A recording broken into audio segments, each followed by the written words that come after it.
Hello, my name's Jeremy Jackman, and Nick Couchman has asked me to say a few words to you to introduce Mozart's Requiem and at the front of your Virtual Vienna experience.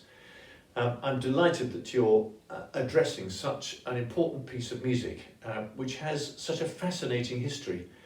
There can't be a piece of music, I think, in the choral repertoire that has so many mysteries attached to it, some of which we can unravel today, and some of which will remain forever, well, a mystery. Let's see, when I have conducted this in the past in Vienna at the Karlskirche, the circumstances were ideal in many ways. A fantastic church, a beautiful, very resonant acoustic. It was, however, extremely cold.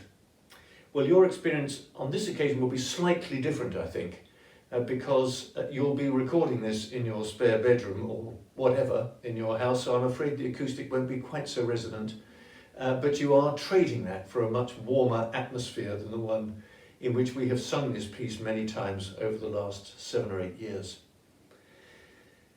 So to the piece itself, let's see what we think we all know about it. I think most people do know that when Mozart was writing the Requiem, he was unwell, became increasingly unwell, died before he finished writing it. The piece was given to a pupil, Franz Süssmayr, who finished it off, and that is the way the piece has come down to us. There are lots of bits of information that are missing from that account. It is essentially true. But let's start at the beginning. How did this piece come to be written in the first place? The answer is that Mozart received a visit one day from a mysterious stranger who turned out to be the valet of a Count Walsegg, an Austrian count, an Austrian noble, who was quite a fair amateur musician. He was a bit of a flute player and a bit of a cellist, and what he liked to do was to commission pieces of music from composers and ask them not to sign it, not to put their name on it, so that he could organise musical events and allow those who were taking part to think that perhaps he might have written the music himself. Those were the circumstances under which the Requiem was commissioned, and Mozart was offered a fee much in excess of the normal fee for such a piece of music for those circumstances to prevail. And Mozart was attracted to this and started work with a will, but he had to stop because the then Prince Leopold II was about to be created King of Bohemia, and for these celebrations Mozart was commissioned to write an opera. It was La Clemenza di Tito, so he had to stop writing the Requiem in order to write the opera, and indeed went to Prague and conducted the first performance. By the time he came home, he was unwell, took up the Requiem again and wrote with increasing fervour. But his illness overtook him, and in his last days he was lying in his bed surrounded by his musical friends, giving instructions about the piece to those surrounding him, and on his last day alive he lay in his bed surrounded by his friends and actually sang those parts of the Requiem that up to that moment existed. And on the 5th of December, just after midnight, 1791, he died. So here is this piece of music, unfinished, and Constanza, his wife, the family heavily in debt, and she not knowing which way to turn or what to do. What has come to light recently is that 5 days after his death, and after Mozart's burial, there was a memorial service for him at St. Michael's Church in Vienna on the 10th of December. And contemporary accounts state that the Requiem was performed at that service. Well, of course, we know that's not possible, because not enough of it existed for it to be performed. But we assume that by that is meant that the Kyrie and the Requiem and the Kyrie were performed, the two first movements of the piece, which were pretty well complete. The Requiem lacked orchestration, but because it's a fugue, there was a standard way of orchestrating a fugue in the 18th century, And that task was left to Franz Sussmayer, who we know completed the Requiem, and another of his students, Jakob Freistegler. And Freistegler did the string parts and the woodwind parts, and Sussmayer did the trumpet parts and the timpani. And then there was the question of how to get the rest of the piece of music written. Constanze was very keen to receive the commission fee for this piece of music. And so she gave it, not to Sussmayer. She was a good enough musician to know that perhaps Sussmayer wasn't out of the premiership of Viennese composers of the day, and she gave it in the first instance to a man called Thomas Eibler, also a friend of the family, a fine composer, and had been at Mozart's bedside also during his last illness. Eibler filled in what was necessary for the movements from the Dies Irae onwards, because the vocal parts for all of these things were written, and it was a matter of filling in the missing orchestrations. But when he came to the Lacrimosa, it became evident to him the enormity of his task. And he felt that he simply didn't have what it took to finish such a wonderful piece of music. And so he gave it back to Constanze. And at that point, she gave it to Sussmayer, who'd been closest perhaps to Mozart, and had certainly received instruction from him about how various parts of the Requiem should be completed. And it was left to Sussmayer to do this completion. So what did he do?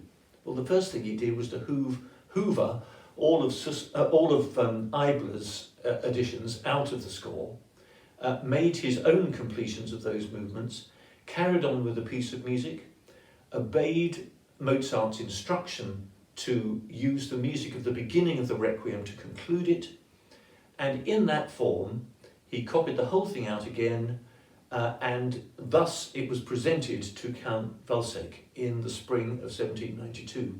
Actually, interestingly, he forged Mozart's signature at the top of that score and then wrote the date 1792, which of course alerted the whole world to the fact that something was wrong with the piece, because everybody knew that Mozart had died at the end of 1791.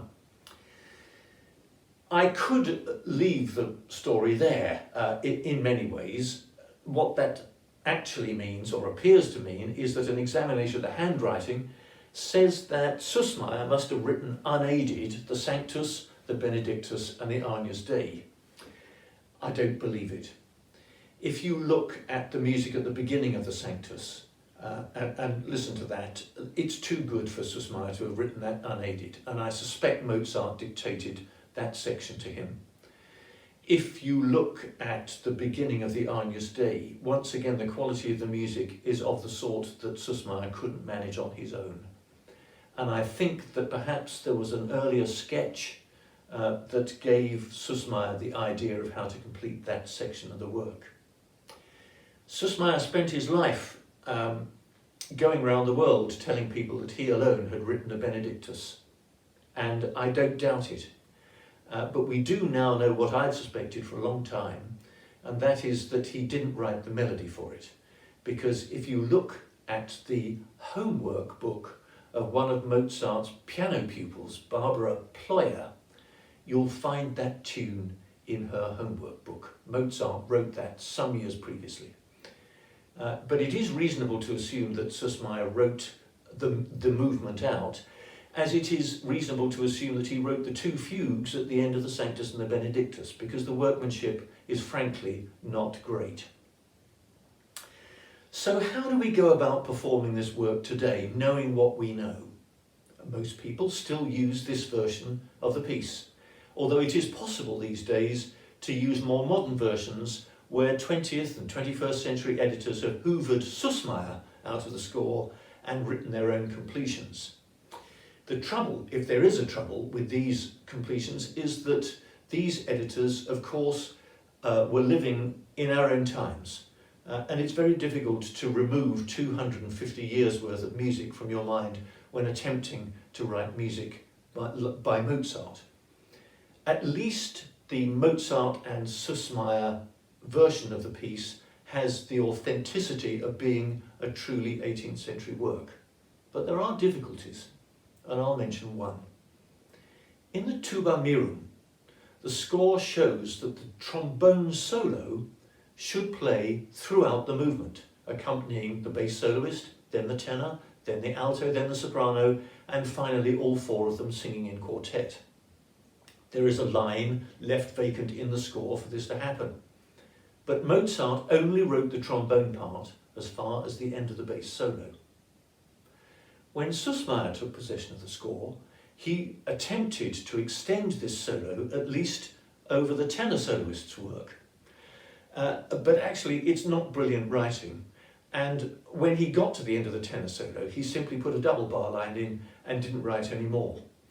Well, this means that when the alto and the soprano sing, there are obvious holes in the score which are crying out to be filled.